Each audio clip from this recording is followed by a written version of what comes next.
Hey guys, today's video I'm going to be showing the ventilation upgrades I have made to my generator building. I have essentially made the ventilation part of this building completely automatic, whereas before I would have to manually turn on the fan and manually open the louvers. However, having to do all the manual stuff is now non-existent as it's now all automatic setup. So I'll show you what I've done inside the generator building. The generator is sitting out here so I could do the work that I needed to do in there. I didn't record the work because it wasn't really that exciting, so I will still go ahead and explain how it all works though. The heating in this building has always been automatic, and it still is, where it's off this thermostat. So when it gets cold enough, the heat lamp turns on, 250 watt bulb. I can feel it from here. Gives off a lot of heat. Usually keep it heating at around 13 degrees. All it needs to stay is slightly higher than the low temperature alarm that's tied into the fire alarm, where you can see the low temperature comes on at 12 degrees Celsius and the high temp comes on around 32 degrees Celsius. That is important because the max operational temperature of the generator is 104 degrees Fahrenheit or 40 degrees Celsius. So the fire alarm system will go into supervisory, showing a generator high temp alarm 8 degrees before it's actually at the max temperature of the generator. That way I know about the issue well before it actually creeps up to that temperature, if for some reason the ventilation failed and it ever got that high. So let me show you what I have changed, as that is all heating. So let's see how we made the ventilation more automatic. But first, let's show the manual setup how it was before. Well, not really show it, but I'll explain it. Before, this fan here, this 24 inch by 24 inch fan, it's about a 3000 something CFM fan. Before, it was just on a light switch. So whenever I ran the generator, I would turn on the light switch and the fan would run, and then on the other side I had to open up the louvers for it to be able to draw fresh air in, because the fan's no good if it can't pull air in. So I now have that on a thermostat. So let me show you what I've done. I know it looks like there's a lot going on here, because there kind of is, but I'll make it simple. So this thermostat controls the fan. It's a reverse acting thermostat, or a cooling thermostat. Same one as what is used right there for the generator high temp. So it is set to come on at around 26 degrees Celsius. And when it turns on, it will close the contacts when it gets up to a certain temperature instead of down, if that makes sense. And that directly controls this receptacle, where this is the cord plugged into the fan to run the fan. So that solves the fan turning on. This thermostat will click over when it gets too hot and turn the fan on. But that doesn't solve the louver issue, because I would still have to open the louvers. Before, I had a manual setup up here where I'd have to take this thing out, slide the foam and the wood to the side. So that alone was a pain, because I had to reach around the generator. But also, it wasn't automatic. I'd actually have to come out here. And it was one of those down here as well, just bigger. It was this 12 by 12 vent and a 24 by 12 vent, I believe. However, now I have this louver here, but it's an automatic louver, and it's completely electrically actuated. That is the old one there, and this is the new louver from the outside. So this louver up there is staying there, but it's not really needed at all anymore. So I'll try and keep this as simple as I can. It's not that complicated. This is actuated by a louver actuator here. This is the guy that controls it, one of these Belimo actuators here. You might be able to see some of the specs on it if I can get the camera in there. Runs on 24 volt AC or DC, and then right there you can see the white and the orange wire. That is for your 2 to 10 volt position. How they work is they always have a common, and they always have 24 volt. And then to decide where it goes, you give it 2 to 10 volt DC. It's kind of like 0 to 10 volt dimming, where depending on how high that voltage is, it varies its position. So say 10 volt, it'll go all the way open, or 0, it will go all the way closed. But if you give it like 6 volt, it will go pretty much dead center in the middle. So I obviously don't care to have it midway, so I have it on just a 10 volt power supply. Right now it's getting 24 volt, and 24 volt is set up to have it all the way shut. And then when it gets 10 volts on the 0 to 10, it'll go all the way open. There's a little dial right there, which you can turn around to reverse it, where then if I was to change that dial around, if it just had 24 volt, it would go all the way open, and then give it its 24 volt plus the 0 to 10 volt, it would go closed, assuming you gave it all the way 10 volt. These things are pretty cool. I'm just learning about them myself, but I think I have a good understanding of how they operate now. Some of them are just 24 volt and then their spring return. That's what I was kind of hoping for, but this is what I ended up with, and now it works okay. So yeah, basically 24 volt will move it all the way one way, and then you give it 2 to 10 volt on the other wire, and it will rotate it the other way of what it's held with just 24 volt. And depending on that voltage, it will vary how far it's held. I'm sure there's videos out there that explain these a lot better. Right now, it's just getting 24, and if I gave it 10 volt, it would go all the way open. And then if you took away 10 volt, it would go all the way closed. But if you took it down to just 5 volt, it would go halfway closed. And then if you gave it like 7 volt, it would go like maybe 70% of the way open, if that makes sense. But I'm not using it for any variable position. It's just all the way open or closed. So it's always 24 volt that holds it closed, and if I give it 10 volt, that will open it all the way. So obviously somehow I need to give it 10 volt to open it all the way, so let me show you how that's set up. That is on this AC-DC adapter right here, where its output is 9 volt DC at 1 amp, so 9 volts close enough to 10, it opens it up all the way, as that's probably meant to hold 9 volt with some load on it, so it's probably actually slightly higher. Either way, that works fine. And then I take it through a relay, because obviously it only needs that 10 volt when it's time to open, and I only want it to open when the fan's on. So I have a 120 volt coil relay tied onto this receptacle, because this receptacle gets power when that needs to turn the fan on. So when the receptacle gets powered, it gives the relay 120 volt on the coil side, and then I've got it wired to the normally open or normally closed, depending on what way you look at it, where the contacts close when it gets 120 volts. So when the coil side of the relay gets energized to 120, the relay sucks in and the contacts close, and it lets the 10 volt from this DC power supply go through. Obviously the commons need to get tied together, so that's why right here, this is my 24 volt transformer that powers the thing that is always on. So this is always getting 24 volt from that transformer, and the negative of this adapter is tied into the common on this transformer, and then the positive of it goes through this relay, and when the relay closes, when this gets power and the fan gets power, then the power is allowed to go all the way through and make it to the 2 to 10 volt on that guy there.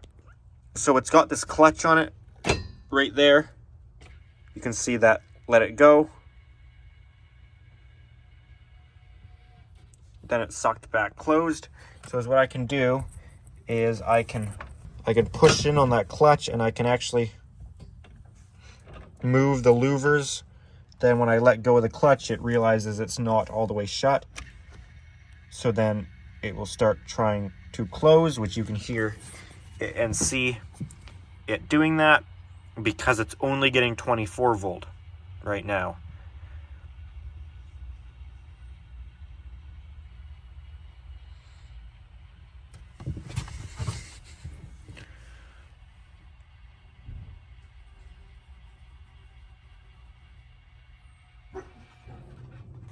So I'm going to show you the process right here. I'm going to unplug the fan for now. So you can see if we turn down the thermostat, you'll hear this relay click. That relay clicked. It's now letting 10 volt go through.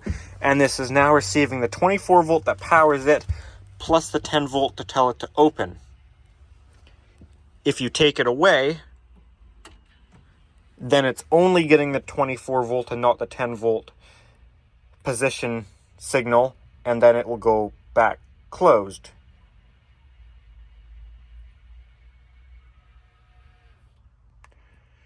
So this is just wired up through this junction box, and obviously it makes its way around back here. So let me, still with the fan unplugged, turn this down, and I will put the camera up on the tripod, and I'll probably speed it up because it takes around, I think, well, I'm not sure exactly how long it takes. I'll actually count it.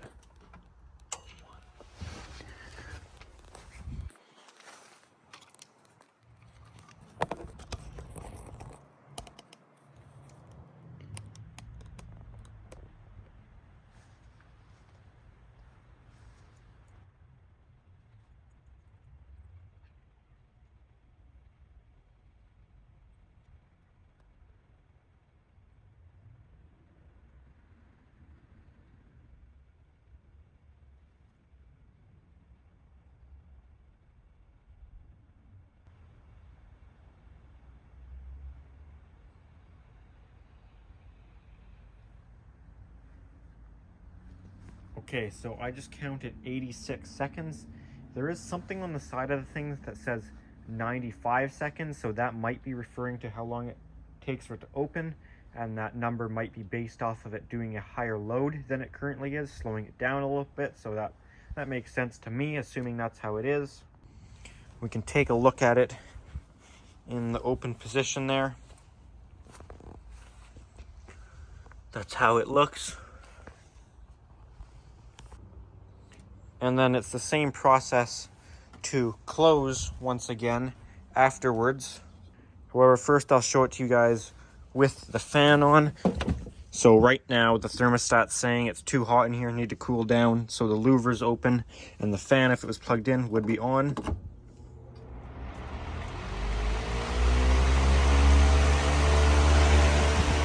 And I'll show you real life with the door closed. And watch how much, look how much the louvers move down from the air restriction of the door. Not much at all, actually, because if you guys remember how it was before with the old setup, you'd close the doors and this thing would really sag down a lot more because it wasn't getting as much air through. However, this one is letting quite a bit more air through. Keep in mind that one's not even open. So this is interesting because before, that one open and that one open bogged the motor down and the fan more than just this one. And this one's smaller than that one. And plus there was that one before. So just this one is letting more air through than both of those combined together. So obviously all those little fins, all those louvers, make a big impact on the total airflow versus this big wide open one, which just this alone is letting enough air through to the fan.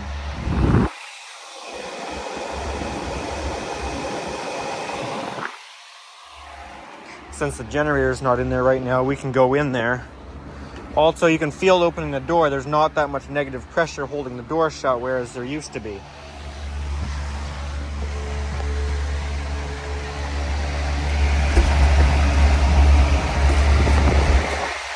Yeah, it's windy in here, that's for sure.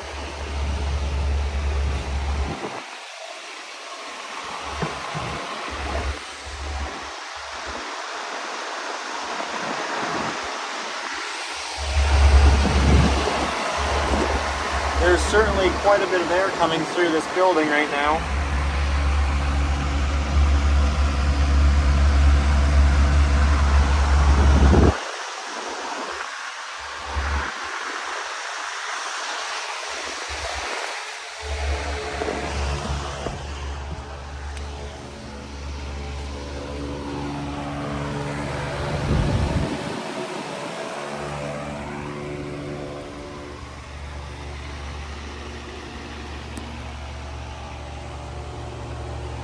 The fan appears a lot slower on camera than it is, I assure you. It's going very fast.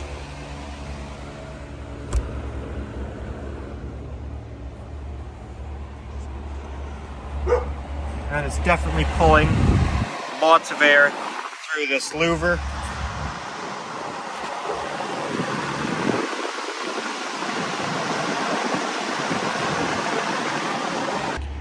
So let me show you when it gets down cool enough and the fan will turn back off.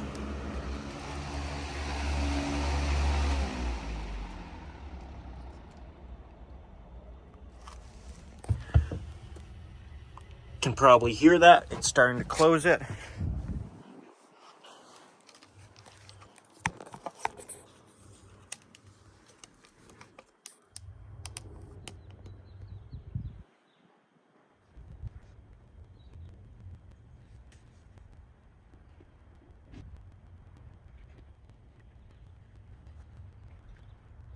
And then once it's closed, I made sure it's going the direction of where this louver flap covers this one, so water will run down it. They're held in position very stiff, quite stiff. It's pretty much because of the gearing on that actuator. It's pretty much impossible to turn it. It would probably just slip on the shaft before it ever. I don't think it is possible for it to turn it because of the way this is set up. I think it would slip on there before it got anywhere. There, I'm just pushing in on that clutch again. You can see where that rotates.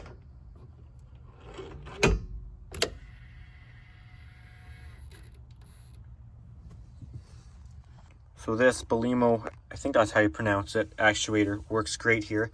I can put in some pictures of doing the install. Since I didn't make a video of it, I'll just put in some pictures here of that. And I think I also took some photos of installing this whole setup over here. I should get some spade connectors to go over those terminals. I will clean that up a little better. Keep in mind this isn't harmful. It's just 24 volt AC and then 10 volt DC. So I'll put those pictures in right now, and if you want to fast forward, just skip ahead.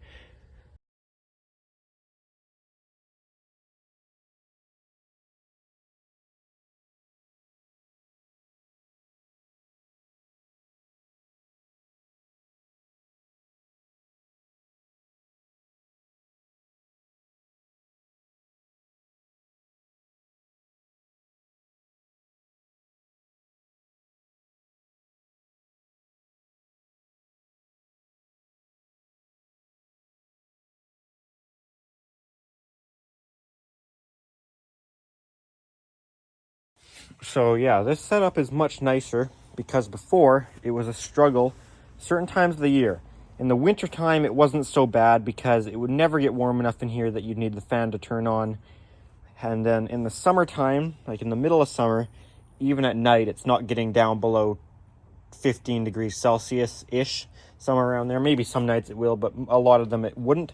So you wouldn't need to worry about the heat lamp coming on. But then certain times of the year, like right now, and this is being filmed in May, it's still getting cool at night, but it's also getting warm in the day. So it's a pain to manage if you have to manually open the louvers, because you can't just leave them open all day and all night, because at night it will still get cold enough that the heat lamp will be heating the building, and then you're just wasting all the power because it's trying to heat the building that's open to the outside. But then also in the daytime, you can't leave the louvers closed because the fan will try and turn on, because the thermostat will say, hey, it's hot in here, turn the fan on. And the fan doesn't care if the louver's open, it'll still try and run, but it doesn't run very well at all. It doesn't really do anything, obviously, when the door is closed, and it can't draw any air into the building. So that's what the louver solves, was that issue there. And it also did increase the airflow. Surprisingly, I didn't think it would, but that smaller louver, like I said, is more capable than both of those combined. So I'm just going to leave that there, as if I take it out, I'd have to patch the hole. So it's fine. It's sealed up good. It's got a piece of plywood plus the foam with a door wedge holding it firmly against there. So that's pretty sealed up. It'll be really nice, though, to be able to just simply start the generator and not have to do a single thing for the heating and cooling. It's fully self-sufficient. Will do whatever it needs to do depending on what the thermostats sense the temperature.